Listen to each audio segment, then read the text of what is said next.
L'histoire se déroule en Inde, où une femme passionnée d'ésotérisme rencontre deux enfants très intelligents. Elle reconnaît dans l'un d'eux la réincarnation de Jésus-Christ et décide de les adopter pour les éduquer.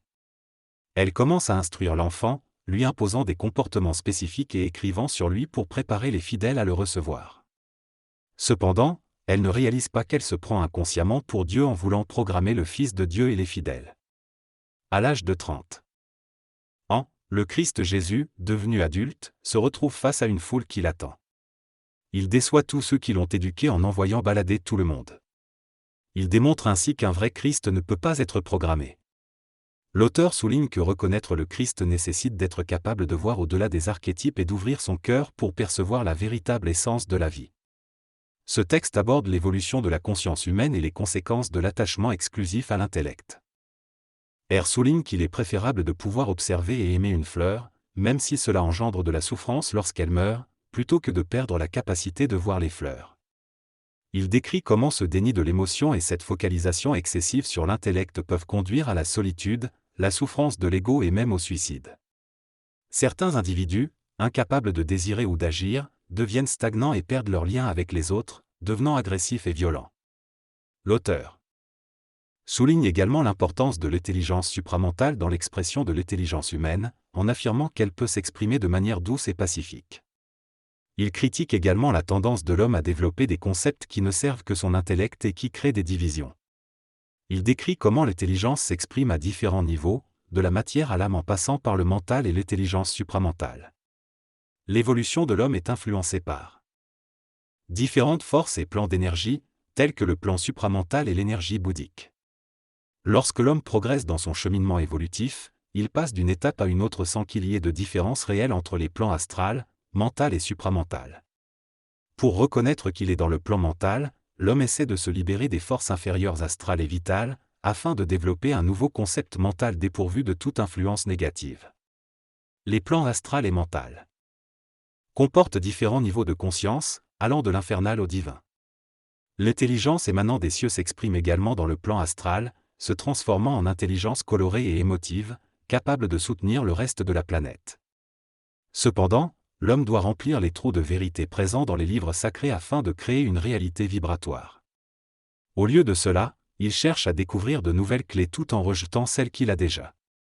Lors de son évolution, l'homme oscille entre le plan spirituel et la matière, sans fusionner les deux. Il est nécessaire de rapprocher la clé de la serrure pour avancer dans son évolution. Cependant, il est important de ne pas laisser l'eau diluer le vin, mais plutôt d'y ajouter un peu de vin. L'évolution de l'homme est déterminée par des facteurs complexes, et il est essentiel de reconnaître et d'intégrer ces différentes forces pour progresser spirituellement. Il existe différentes couches de plans dans la réalité, mais l'être humain, limité dans sa conscience, ne peut pas les comprendre pleinement. Pour pallier cette limitation, l'homme crée des explications intellectuelles ou émotionnelles afin de comprendre sa condition. Cependant, l'intellectualisme peut être problématique car il limite notre évolution spirituelle. L'intelligence supramentale, quant à elle, est une mémoire qui dépasse notre réalité et est manipulée par le plan bouddhique. Lorsque l'homme entre en contact avec ce plan, il est souvent influencé de manière négative. Les premiers contacts avec l'intelligence supramentale peuvent obscurcir notre conscience et nous empêcher d'accéder pleinement à la réalité. Dans le monde de la mort, il y a des copies conformes de la réalité, mais l'orgueil de l'homme peut l'empêcher de les accepter, préférant toucher la réalité elle-même. Ces copies, présentes dans toutes les dimensions, manquent cependant d'instantanéité et d'un degré de conscience. Le texte met en évidence la distinction entre la réalité et la copie, soulignant que ceux qui refusent de reconnaître la copie s'enferment dans un état où ils ne pourront rien comprendre ni vivre pleinement. Il est déconseillé de vénérer la copie comme étant la réalité absolue, mais il est également important de ne pas rejeter complètement la copie. L'auteur évoque ensuite l'idée que l'homme prie souvent une entité créée à son image, mais qu'une personne consciente peut s'adresser à des énergies intelligentes. L'idolâtrie est également abordée, et il est précisé que vénérer une statue signifie penser que celle-ci est la source de vie, de pluie, de guerre ou d'amour. Les religions ont évolué au point de ne plus adorer la statue en elle-même, mais ce qu'elle représente. Cependant, il est souligné qu'il faut faire attention à ne pas confondre la statue avec la réalité plus vaste qu'elle représente. Finalement, il est suggéré que ceux qui détruisent leur statut et cherchent ensuite à entrer en contact avec la réalité peuvent rencontrer des difficultés, tandis que ceux qui comprennent la distinction utilisent la statue comme un médium pour adorer ce qu'elle représente. Dans ce texte, l'auteur parle de l'évolution de la religion et de la spiritualité. Il explique que les premières formes de religion étaient axées sur l'idolâtrie, où les gens adoraient des statues représentant ce qu'ils considéraient comme divin. Cependant, avec le temps, les gens ont réalisé que ces statues n'étaient que des copies imparfaites de la réalité, et ont abandonné cette forme d'adoration. L'auteur mentionne également que dans le monde de la mort, les copies peuvent avoir plus de dimensions et être plus complexes que les statues matérielles. Cependant, il souligne que ces copies sont encore des copies, et ne représentent pas la réalité divine. L'auteur explique ensuite qu'il est nécessaire de briser ces formes d'adoration pour aller au-delà des copies et de la conscience limitée qu'elles impliquent. Il invite à remettre en question les croyances établies et à rechercher une compréhension plus profonde de la réalité spirituelle. En conclusion, l'auteur affirme que l'évolution de l'humanité actuelle est similaire à celle qui s'est produite lors du passage de l'idolâtrie à une conscience plus profonde de la spiritualité. Il souligne l'importance de briser les statues et de remettre en question les concepts établis pour permettre à la conscience de s'ouvrir à de nouvelles possibilités évolutives. Il est indispensable pour l'humanité d'évoluer vers une conscience totale, universelle, finalitaire et globale. Cependant, il est important de ne pas s'attacher uniquement aux copies de cette conscience, mais de se rappeler qu'elles ne sont que des copies. Une personne spirituelle qui prie quotidiennement a une évolution plus facile qu'une personne qui ne prie pas. Cela s'explique par le fait que ceux qui prennent conscience de leur évolution, mais n'ont plus de référence pour reconnaître le chemin, peuvent se confronter à de nombreux obstacles. En revanche, celui qui vit une évolution spirituelle et qui vénère la copie fera tout pour guérir, même s'il rencontre des difficultés. Parfois, la maladie est un symptôme d'un contact supramental insuffisant, mais il est possible de trouver des solutions pour guérir. Cependant, certaines personnes refusent ces solutions et préfèrent rester malades plutôt que d'être guéries par une entité spirituelle. Ce choix est considéré comme étant moins évolutionnaire et méritoire. Il est essentiel de prendre conscience du plan divin, qui est une copie conforme créée par l'intelligence divine. Ce plan divin ne doit pas être confondu avec les dieux du monde de la mort. Pour comprendre le plan bouddhique, il suffit de connaître sa copie conforme dans les sphères spirituelles supérieures. Bien que ces sphères spirituelles n'aient pas la même puissance que le plan divin, elles permettent d'en connaître la couleur et la saveur. Il est possible de trouver un livre génial qui répond à toutes les questions et parle d'énergie supplémentaire et d'intelligence. En le lisant, nous pouvons remplacer les mots supramental et intelligence par le mot Dieu pour mieux comprendre son contenu. Il semble que le texte parle de la découverte de nouvelles connaissances et de la compréhension de concepts supérieurs.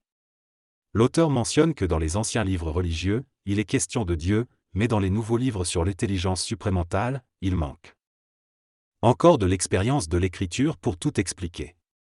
Il mentionne également que beaucoup d'énergie supramentale est dépensée pour créer de nouveaux mots, ce qui peut nuire à la transmission de ces concepts.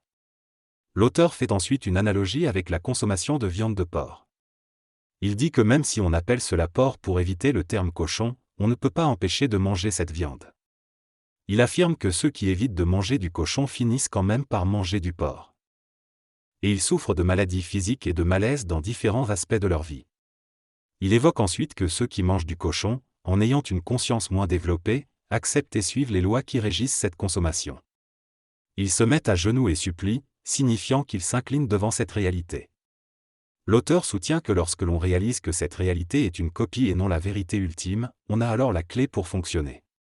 Il mentionne que les spiritualistes travaillent autour de cette copie et, avec patience, ils peuvent ouvrir la porte pour permettre aux autres de passer. Il souligne également que les copies ne sont pas des ennemis tant que l'homme ne s'incline pas devant elles. En somme, le texte semble décrire la recherche de connaissances supérieures, le rôle des copies dans cette quête et la nécessité de ne pas se soumettre à ces copies, mais plutôt de les utiliser comme des outils. En tant qu'être humain, il est temps de se lever contre les copies et de les rejeter. Les copies ne sont pas la réalité et nous ne devons pas nous prosterner devant elles. Nous avons été aveuglés et enfermés dans une cellule pendant trop longtemps, mais il est temps de sortir de cette obscurité. Même si la lumière qui nous parvient est encore faible, nous ne devons pas maudire notre situation actuelle. Nous devons ouvrir lentement notre chemin vers la vérité, sans détruire tout ce qui nous a précédemment guidés. Les copies sont là pour nous servir et, lorsque nous grandissons et comprenons qu'elles ne sont que des symboles, nous devons les utiliser à notre avantage. En rejetant les forces qui cherchent à nous asservir, nous pouvons progresser vers une meilleure compréhension de nous-mêmes et de notre véritable chemin. Dans ce discours, l'auteur encourage à prendre en charge nos propres responsabilités et à ne pas rejeter les tâches que nous considérions comme insignifiantes. Il souligne que lorsque nous devenons maîtres de ces tâches, nous gagnons en liberté. Il mentionne également l'existence d'entités négatives dans le monde astral qui cherchent à manipuler et à contrôler notre évolution. L'auteur affirme que nous devons nous conscientiser, rejeter les influences néfastes et devenir des maîtres de notre propre réalité. Il explique que le corps et l'intelligence sont étroitement liés, et que lorsque nous bannissons le plan astral, notre mental tente de contrôler le plan vital, créant ainsi des problèmes. Il soulève également la question de la destruction des croyances religieuses supérieures, qui peut entraîner l'émergence de problèmes que nous ne connaissions pas auparavant. L'auteur invite à poser des questions et à faire des commentaires pour continuer la discussion.